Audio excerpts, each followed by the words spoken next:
ஏன் மக்கள் உங்களை தேர்ந்தெடுக்கணும், ஏன் உங்களுக்கு வாக்களிக்கணும்? சார் ஏன் தேர்ந்தெடுக்கணும்னா கப்புள் ஆஃப் திங்ஸ் சார். நான் வந்து சன் ஆஃப் த சாயில், இந்த ஊர்க்காரன், இங்கே தான் இருந்திருக்கேன், இந்த ஹோல் எக்கோசிஸ்டம் எனக்கு தெரியும். ப்ளஸ் நான் வந்து மற்றவங்க மாதிரி ரொம்ப வந்து தமிழ்நாடு ஃபுல்லாக ட்ராவல் பண்ணிட்டு இங்கே எலெக்ஷன் இருக்கும்போது கூட இங்கே ஃபோக்கஸ் பண்ணாமல் தமிழ்நாடுலாம் ஃபோக்கஸ் பண்ணி எலெக்ஷன் முடிச்சுன்னா எவ்வளோ ஃபோக்கஸ் பண்ணுவார் அண்ணாமலை ஹியர், இங்கே பண்ணுவார், பண்ண மாட்டார். அதே மாதிரி கரூரில் அவர் நின்னாரு, கரெக்டுங்களா? கரூரில் அந்த மக்களுக்கு இப்போ வரைக்கும் அவர் என்ன பண்ணியிருக்காரு சொல்ல முடியுமா? முடியாது.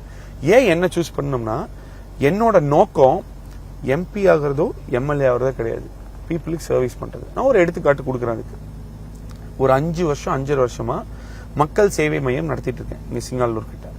25,000 ஃபேமிலிஸ்க்கு 85,000 பிளஸ், இப்போ 1 லட்சம் டேட்டா ஆயிடுச்சு, நேற்று அப்டேட் பண்ணாங்க. 1 லட்சத்துக்கு மேலான ஃப்ரீ சர்வீசஸ் ₹1 வாங்காம பண்ணி கொடுத்துட்டு இருக்கோம்.